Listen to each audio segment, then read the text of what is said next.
Luís de la Fuente de contrato novo na seleção espanhola. O anúncio foi feito nesta segunda-feira pela Real Federação Espanhola de Futebol, que detalhou que o novo vínculo vai até 2028. Com isso, De la Fuente vai ficar no cargo até depois da Copa do Mundo do ano que vem, ao mesmo tempo que vai disputar a Eurocopa de 2028, que vai ser realizada no Reino Unido e na Irlanda.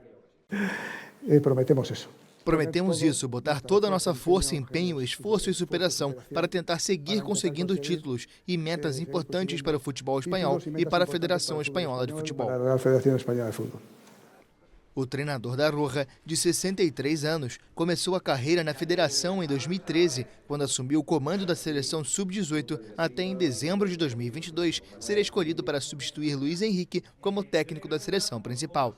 Desde então, conquistou a Liga das Nações em 2023 e a Eurocopa em 2024.